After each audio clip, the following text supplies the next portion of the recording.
Okay, we're looking at bounds here, and it says a piece of wood is measured as being 2 metres long to the nearest centimetre. Give the upper and lower bounds of the length of the wood. Now then, the way I like to do this is by using houses. So, here we go. It says, now the key bit is once you work out what goes in the middle, you are sorted essentially. So it's 2 metres long to the nearest centimetre. So that is 200. Alright, so it's 200 centimetres. Okay, now the next centimetre on is 201 and the centimetre before 199. Okay, now all we've got to work out is where the fences go. Okay, so the fence would go at 199.5. Oops, can't get the decimal point in there, and 200.5. Okay, and so there we have the upper bound and the lower bound. So there's the lower bound and there's the upper bound.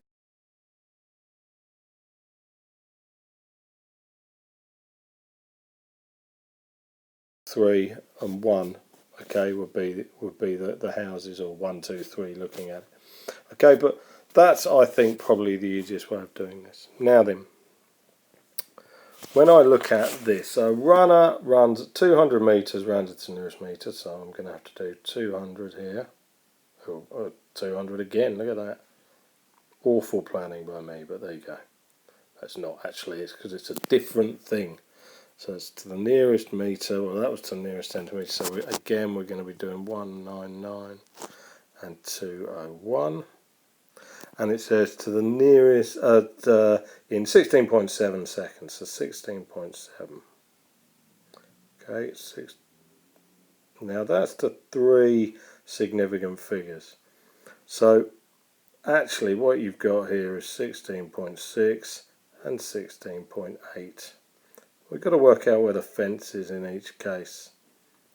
Okay, so we already know that this is 199.5, 199.5, and this is 200.5. And like I say, the reason I like this way is because whilst it's a bit long, alright, it's much easier to see what you are doing. And so we get that. Now then, so it's find the upper bound of the runner's speed. So the upper bound of the runner's speed, I'll do this in a different colour, in green. Okay, so we know that speed equals distance over time. Now using these 4 values here, okay, I've got to get the biggest possible amount. It's distance over time. So I've got to get the biggest possible distance divided by the shortest possible time. So it's going to be 200.5 divided by the shortest possible time, okay, because that's going to give me the largest speed, or the highest speed, or the quickest speed, whatever you want to call it. So now I get my calculator out, 200.5, 16.65, and I end up with something that's not very nice, but it's essentially 12.04 meters per second. Okay, now if I wanted the lower bound of the speed, I would do the shortest possible distance in the longest possible time. And if I did that, actually, it might be interesting to do that. So it's 199.5 divided by, what's that, 16.75. Okay, I get 11.9 meters per second, which is quite a difference, actually. All right.